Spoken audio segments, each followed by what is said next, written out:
What's up, YouTube? Oh, sorry, my stuff's all jacked up. Okay, what's up, YouTube? This is your boy, Dermy Wormy. I'm coming at you with another installment of my G Gundam review. Last week, I made a mishap.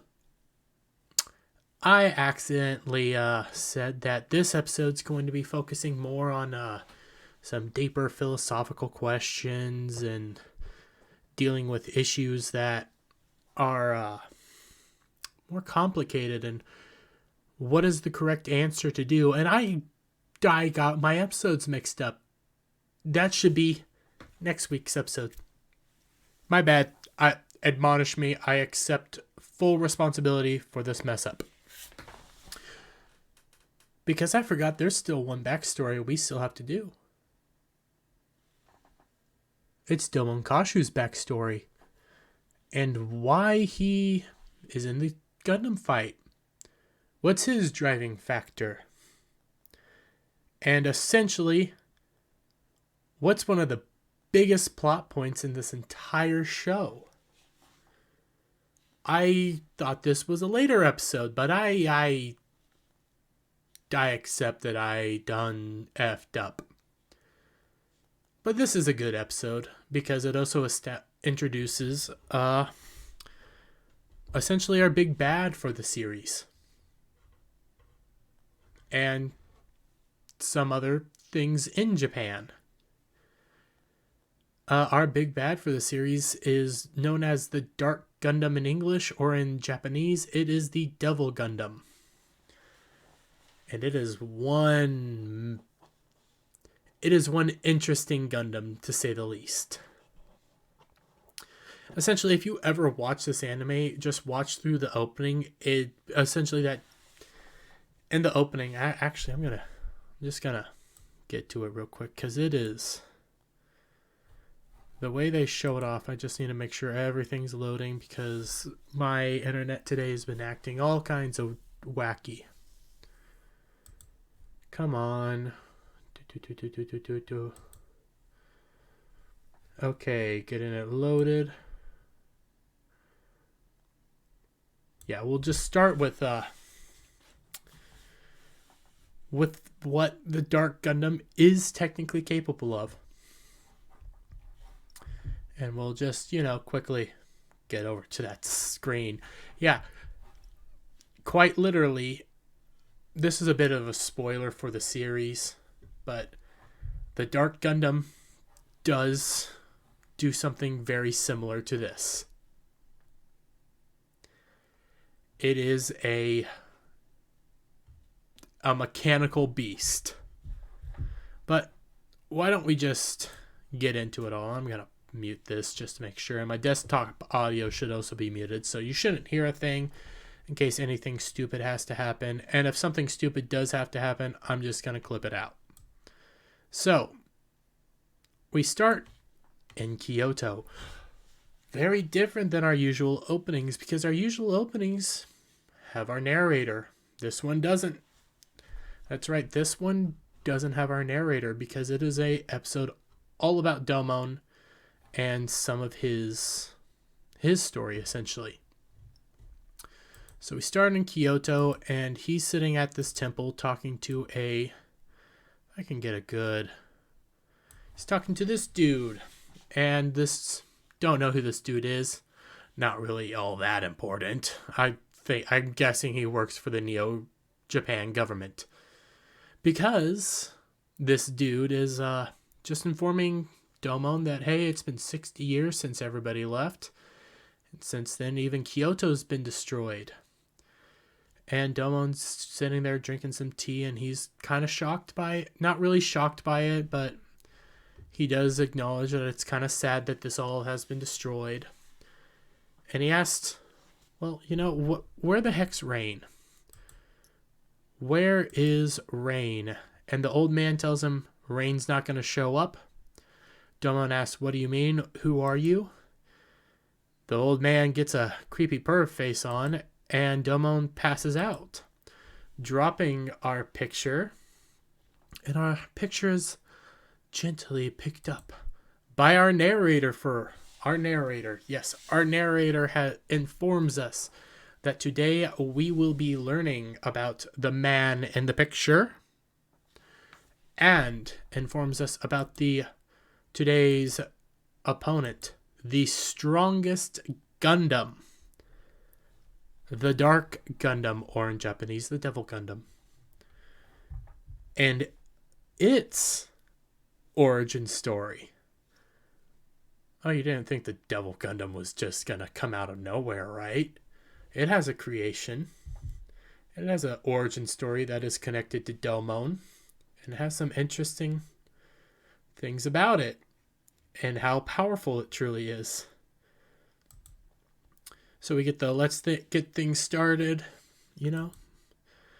And we then cut to a army of mobile suits preparing to engage. What's this? Oh, that's the Devil Gundam. And they are being led by and I have it in my notes real quick, so give me a moment. They're being led by a mobile armor Phantoma, and it is being piloted by Major Alube. You remember Major Alube? Probably don't. He's a man that has a metal mask on. But this is Major Alube before the metal mask. And he is commanding this army and are basically leading them in the charge against the Devil Gundam to try to prevent it from doing whatever it's going to do. They think they succeed, but then they notice that, nope, they really didn't. And you get the first hand as it crawls out of this magma style of a just pure, I don't know how to describe it. Be honest. If it had a better body, except for this weird centipede kind of larval thing, even though now that I'm thinking about it, it kind of makes sense because this is like larva state Devil Gundam, like it's untapped power. But this is essentially the Devil Gundam. It is just pure power. And it just decimates that entire army of mobile units, goes straight in and attacks Major Alube, and then we get everything cut off. And you learn that was the past. Pretty obvious it was the past.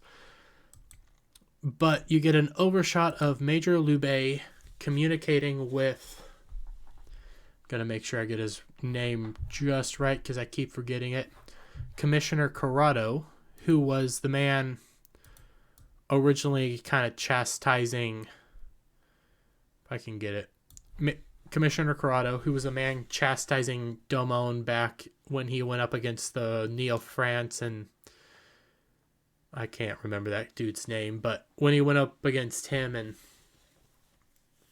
said that he's failing and he just needs to move on. So they're all meeting together with Dr. Mikamura because they're going to be performing a simulation with Domon because they're breaking the rules right now.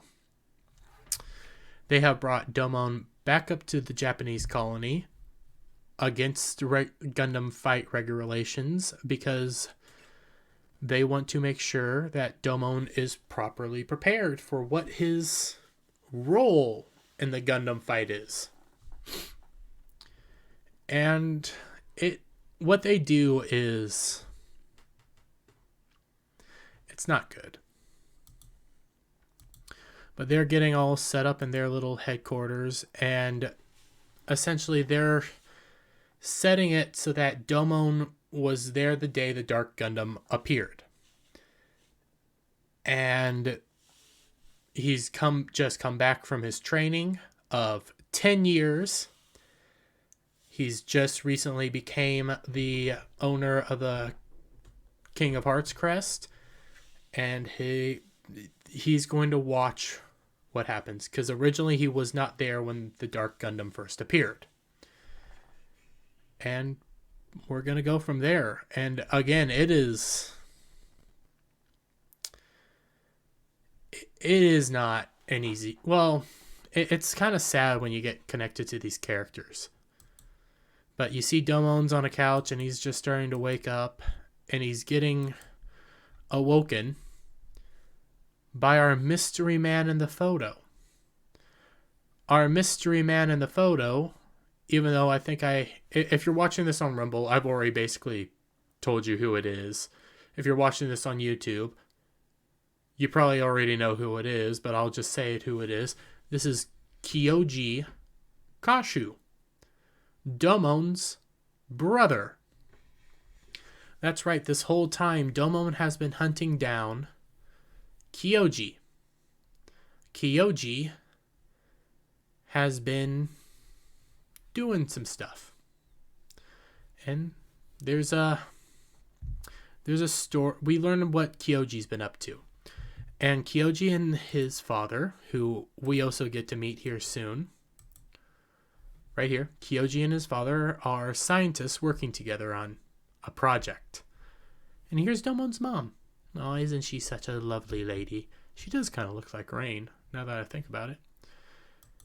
But we get introduced to all of them. They're all happy to see Domon again. To them, Domon's been gone for just a year. To Domon, he's been gone for just a year. So this is their celebration to welcoming back Domon. And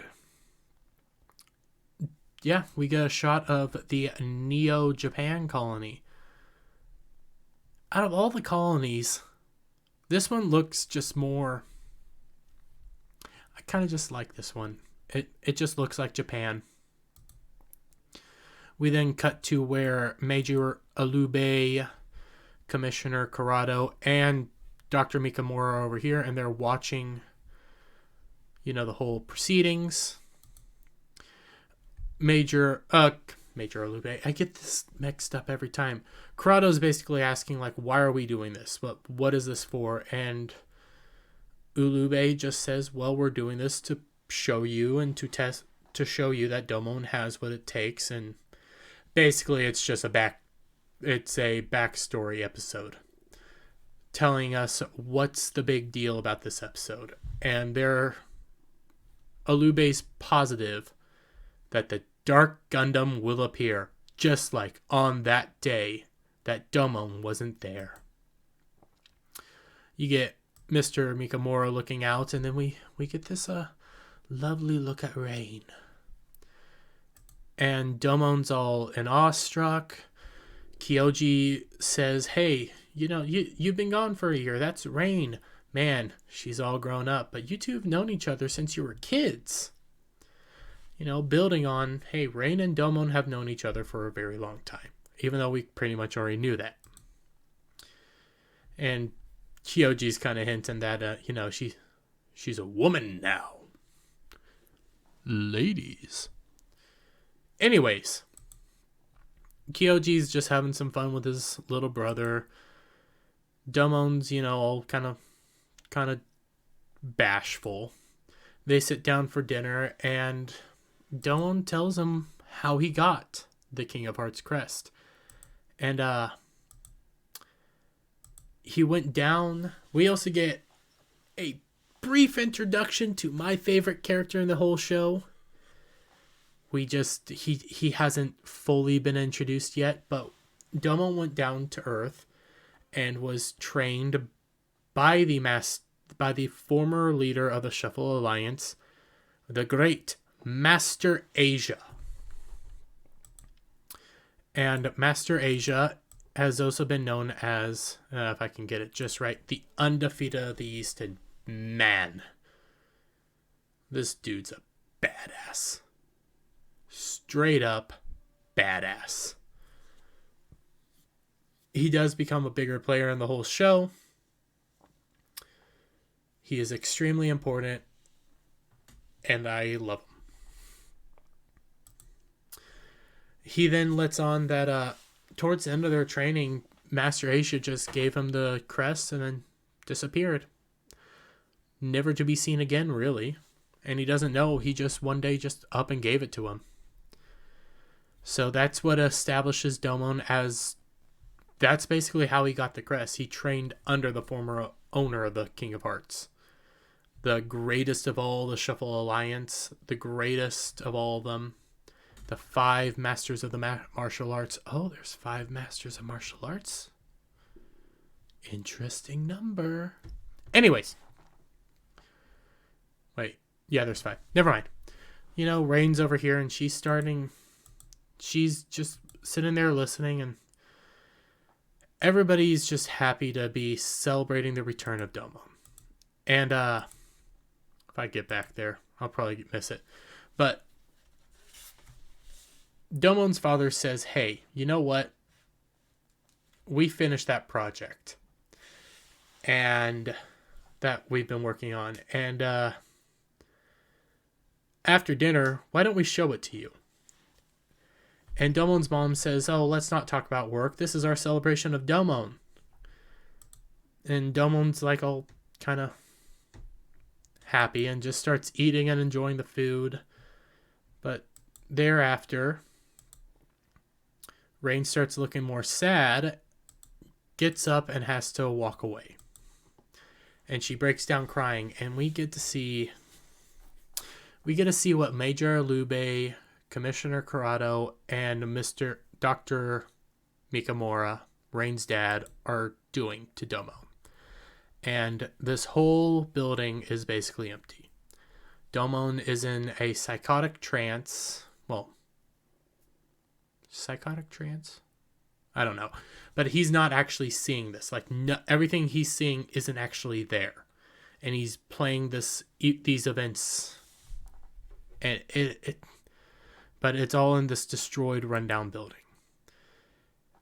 And Corrado's still just doesn't understand, like, what is this test going to prove? What's going to happen? And Alube is like, oh, just wait. Things are about to start heating up. We see Rain starting to run back over to where they're all headquartered.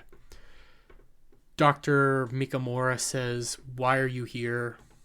And Rain just is objecting. She doesn't like doing this to Domon. She doesn't like basically torturing him. And Mikamura gives us essentially I can't say the word. Exhibition. I probably said that wrong. Dump.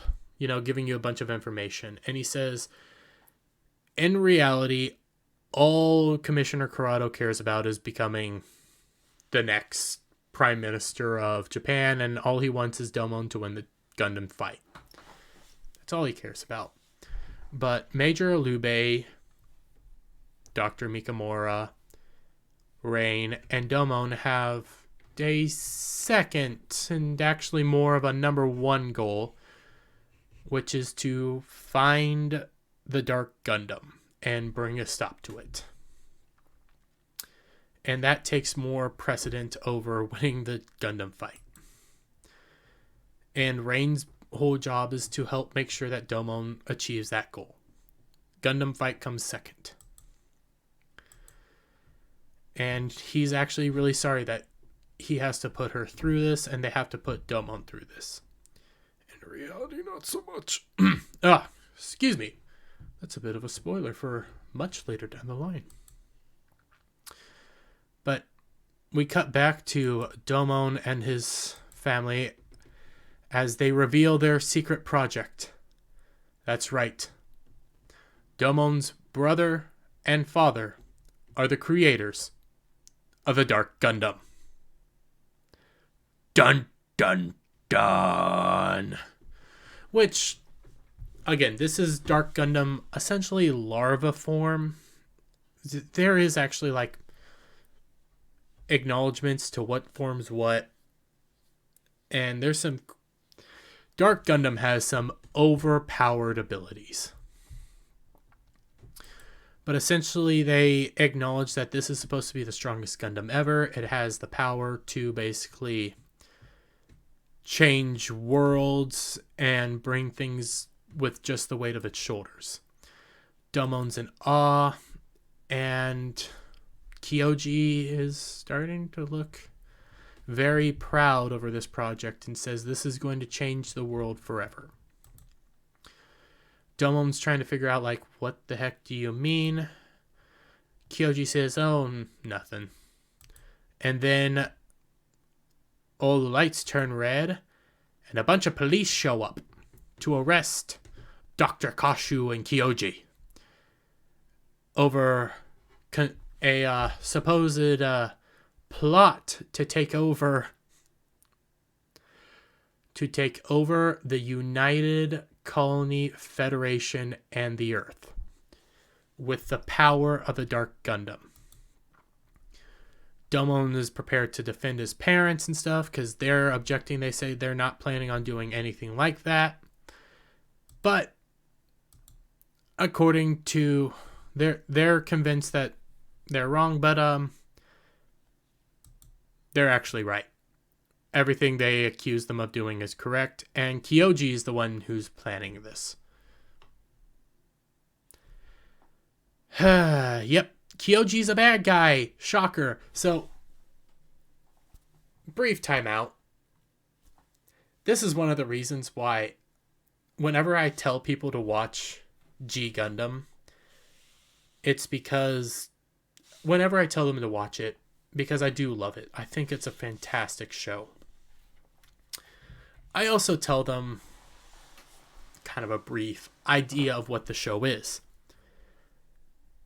It is when you take Dragon Ball Z, which you will get the sense of Dragon Ball Z in this episode.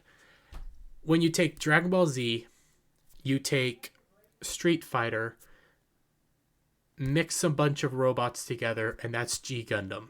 And it knows what it is. This is our Street Fighter part, where the brother is actually evil and commands the Devil Gundam, Dark Gundam, and wants to take over the world. Wahahaha. And Kyoji, we're gonna back in, but Kyoji tells them all that he's gonna take over the world, essentially take over everything, and he's just gonna start showing you, like, the power of the Dark Gundam and guns them all down. Kyoji's I'm all powerful and everything with the power of this Gundam. Evil maniacal laughter. Mama Kashu begs him to stop. And then Mama Kashu gets shot by one of the officers. And in doing that, Domon tries to save her, but she's pretty much dead. Dead as a doornail. And with that, halfway point. Yeah. Like I tell people, it is Dragon Ball Z meets Street Fighters meets giant robots. And yet I still love this show. So, Dr. Kashu's shocked that his wife's dead. Kyoji really doesn't care. Domon's begging him to stay, but he doesn't, and he just hops into the Dark Gundam and basically heads off.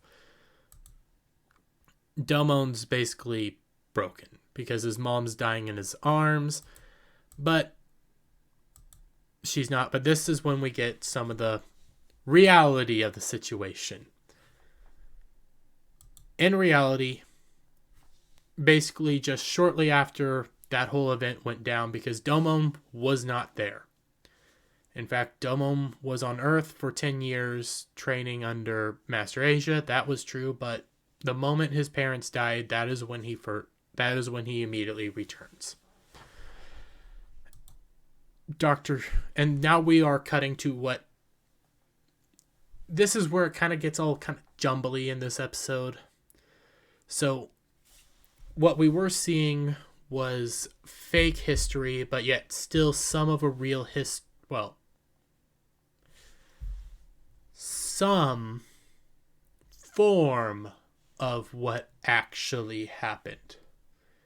Again, hints for much later down the line, but I'm trying to leave it as ambiguous as possible. Anyways, we are now cutting to what actually happened immediately after those alleged events, where the Dark Gundam awoke. We'll just say this. Okay, so there's real timeline where towards the end of that real timeline, Dark Gundam awakens. There's fake timeline where we have been watching that. For some reason, this is a test to show that Domon has the possibility to actually take on his brother who has the Dark Gundam. Now we're back to a real timeline right after the events of our opening. In the real timeline, this is what happens. In the real timeline, not Kashu, god dang it. Dr. Mikamura. Okay. Dr. Mikamura gives his condolences to Domon and basically says, I've known your father for a very long time. We used to work together, and I'm extremely sorry for this. And at this point in time, Dr. Kashu is being essentially held in a permanent cryosleep as punishment for building the Dark Gundam. And it was the only thing that Dr. Mikamura and Major Alube could talk the government into. They then tell that shortly after the event, the Dark Gundam descended to Earth like nothing ever happened. They thought it would pretty much be the end of Dark Gundam because there's nothing that could have survived that fall, but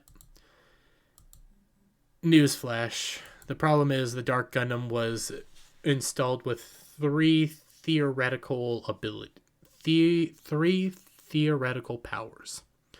These three theoretical powers are the ability to self-rejuvenate or self-heal, like it can recreate itself.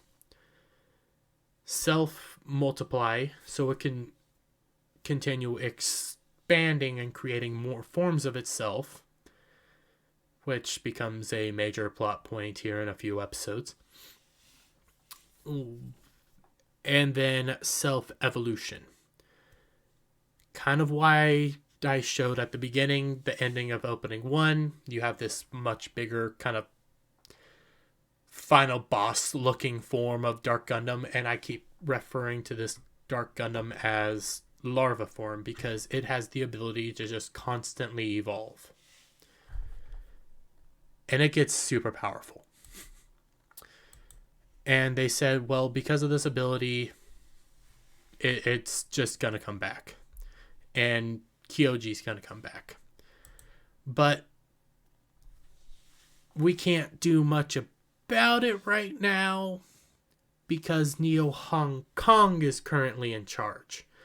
And if we go down to Earth with some military government business, we could be in breach of some colony regulations, So our decision to help prevent other countries from knowing about this ultra powerful weapon is to send you down there in a year's time. Because by our calculations, the Dark Gundam will be regenerated fully within a year's time, and within a year's time, guess what starts up? The Gundam tournament. So in order to send Domon down there, they are going to enroll him in the Gundam tournament. Domon will become a Gundam fighter, and doing so, he will be allowed to have free reign down on Earth to locate, apprehend Kyoji, and destroy the Dark Gundam fully, and then compete in the Gundam tournament and win if you want. What don't, it's not really a big deal. So that's pretty much that. That's why Domon's down on Earth. That's why this is all happening, and that's why they have such high hopes for Domon. Now we cut back to here where Corado's basically saying, but he's a shit fighter. His past, let me remember. Yeah, his past 4 matches, because I have to do that because how the episodes are lined up, it's hard to remember. But his past 4 matches have either ended in draws or he has just refused to completely finish off the opponent. And they go over his past 4 matches. Chippity from Neo America, Sai Saishi from Neo China, Rose Gundam from Neo France, I cannot remember the guy's name off the top of my head, and then Olgorgovsky, third favorite character, from Neo Russia, and how he's based, again, it's either ended in a draw or he just refused to finish them off. So why should he actually, how can we trust him? And Major Alube says, well, pretty much he probably just decided not to end them because they had no connection to Kyoji. So why even fight him? And that's when Dr. Mikamura, God, I keep wanting to say Dr. Kashu. Dr. Mikamura says that, hey, we sent him to all of these countries first. Why Italy? 2 of these countries just don't make sense to me. Why Italy and why France? I don't know. But because China makes sense, America obviously makes sense, and Russia obviously makes sense, especially around the time. But why France and China? I mean, why France and Italy? That doesn't make sense. Anyways, they told him to they picked these 5 countries because these 5 countries were the most likely to pick up on the Dark Gundam. Again, I don't know. Me starting to overthink things. So that's pretty much that. But not quite. Because now it's time for Corrado to change the plan. And he is going to do his test on Domon, which will be to see if Domon actually has the capabilities to completely eradicate his brother. And how will he be doing that, you say? Well, plan's really simple, and plus, to be safe, apparently this bunker they're in has a safety drop. So, the plan's simple. Domon will be piloting the actual Shining Gundam. How he got there, not too sure, but he's there. And then the Dark Gundam will be a fake kind of illusion, but it will actually be a mobile armor Phantoma, the same mobile armor that Major Alube, which also Corrado so lovingly points out to Alube, it will be the same mobile armor that you piloted and also allowed to get so many of them destroyed. And then he also don't have this, but Corrado also does a jab at Alube, pointing out that you wear that mask because of a massive scar that the Dark Gundam gave you. You know that metal mask that he has? So, the fake battle between Domon and his brother commence. And Corrado is not going to go easy on Domon. They immediately... Domon and the... I don't know what... I'm just going to call it the fake Dark Gundam because that's what Domon calls it later in the series. They just start fighting. And they fly into space because they must battle in space because it's cooler. And it is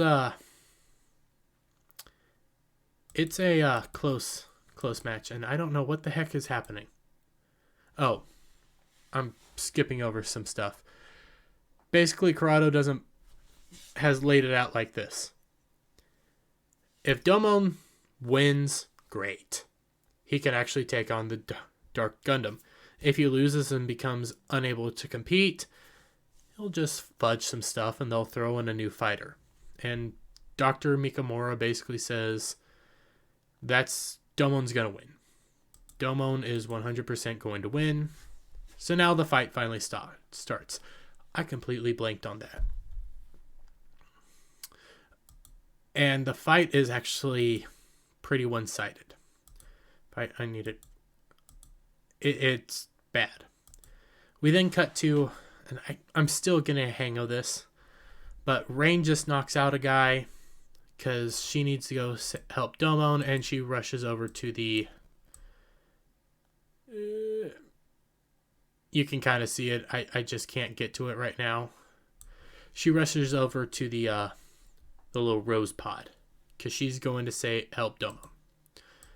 The battle continues out in space, and fake Dark Gundam is basically very one-sided match. And every time Domon goes to like do any attack on the fake Dark Gundam, fake Kyoji says, "Well, I'm your brother, you can't hurt me." And Domon kind of hesitates. And so Domon's constantly on the defense in this match, as you can see here. And right there, where Domon can't even withstand... this is a fake Dark Gundam, and even a fake Dark Gundam is just decimating Shining Gundam right now. And also you can kind of see relative, not exact scale, but the fake Dark Gundam is massive. Like bigger than even Bolt Gundam. Karado's just having a blast because he's like, either way I win. The fake Dark Gundam goes in for an attack, like a finishing blow attack, but instead of hitting Domon, it hits the Rose Pod.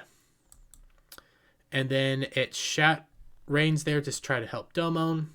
And doing this, though, she shatters the top of the Rose Pod, jettisoning off into space. She's fine, by the way. But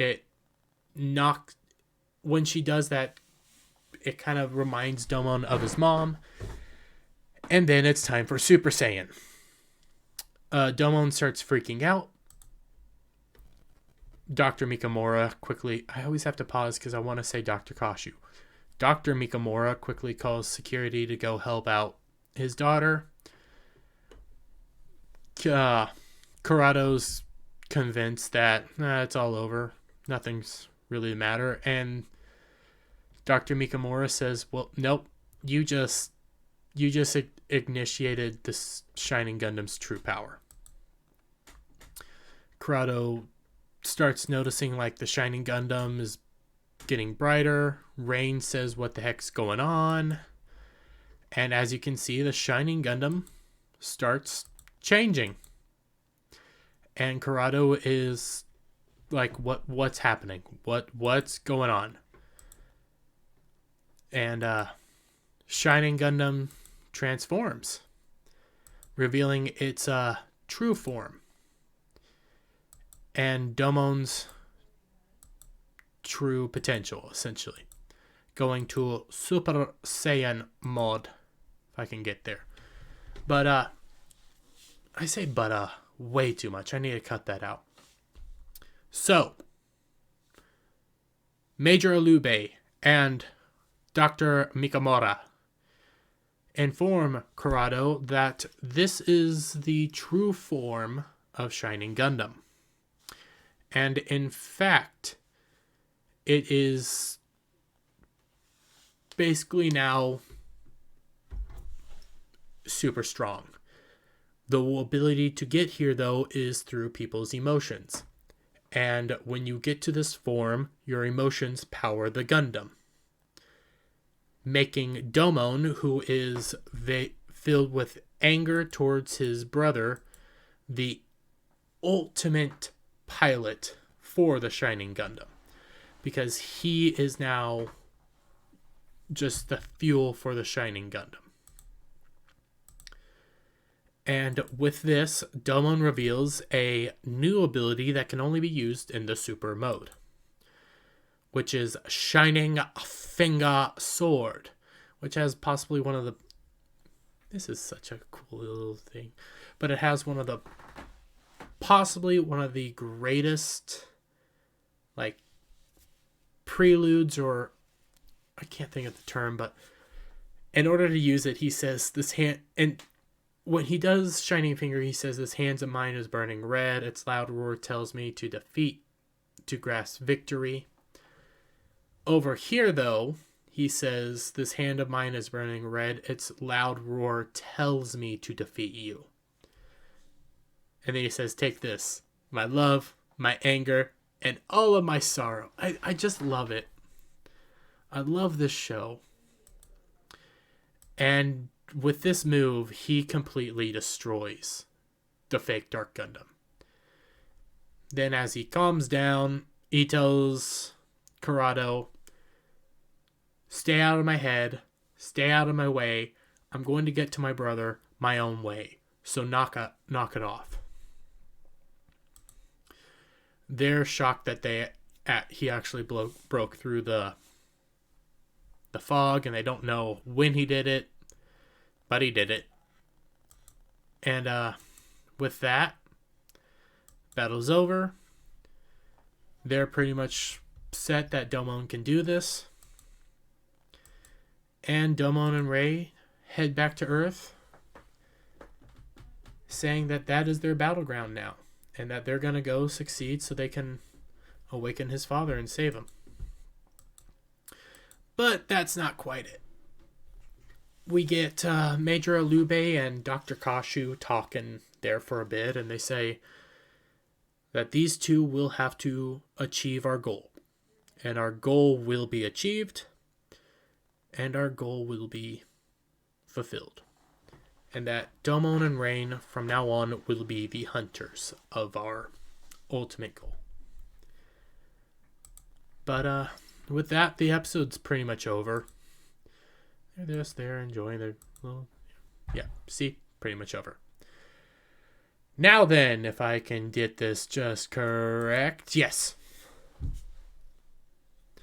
This episode is very unique in that it is that final building block for the launching off section of this story. Because you got episode 1 establishes the world and some of the rules. Episode 2 introduces another one of our main players, yet still building upon Domon. Same with 3, 4, and 5. And all of these, they establish like that main. So 1 establishes the base, and 3, 4, and 5 do this, and then 6 fully kind of puts the cone on the rocket to start shooting up into space. Yeah, I think that's a better analogy. These past 6 episodes have been building that rocket, and now it's finally launched into space. And this episode sets up the trajectory that we are supposed to be going and gives you kind of the grander idea of the story. What some of the stakes are, some of the ideas, and what the overall story is beyond just, hey, it's a bunch of robots fighting each other. It gives us Domon's goal, some of Neo Japan's goal, and kind of what's going to happen moving forward. Kind of. We still have... They hinted at the character. He will be coming in, I want to say, maybe 5 more episodes? Yeah, I think 5 more episodes or so. We will be getting a reveal of my personal... No, it'll be 4 more episodes. No, yeah, 5. Because the next 4 episodes, if memory serves me correct, we will have the return of people like Chippity, Saisaishi, French Guy, and Argo, and some adventures there. But also they'll be dealing with themes and topics that are more broad in nature. Especially next episode. Some of them are going to be stupid. Let me be real. There's going to be some stupid episodes because you need some filler in between the meat. You got to get that fat.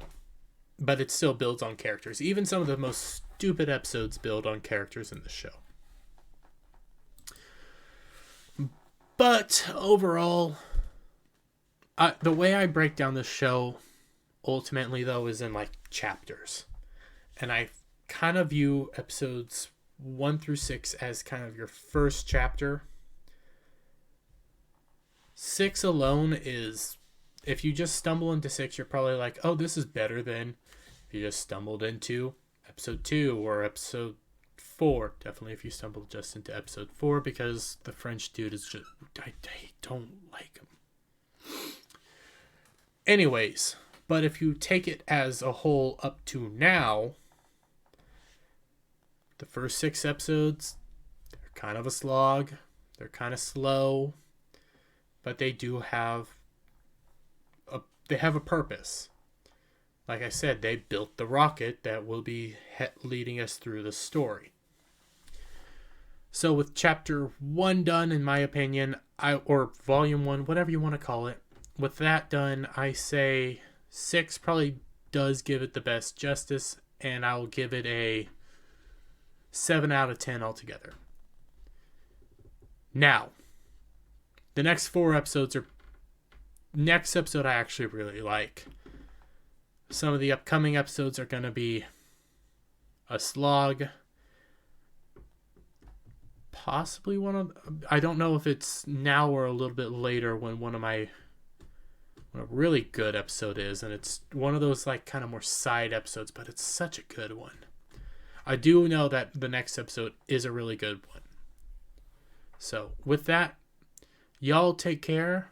Leave a like, comment, subscribe to this channel, share it out with your friends, hit that Rumble button, do all that. And, oh, by the way, you're also seeing this hopefully Saturday. Before I forget, Nick Rekieta has been freed on YouTube. Greatest moment ever. Oh, that was such a great moment. So, y'all have a good one. Bye for now.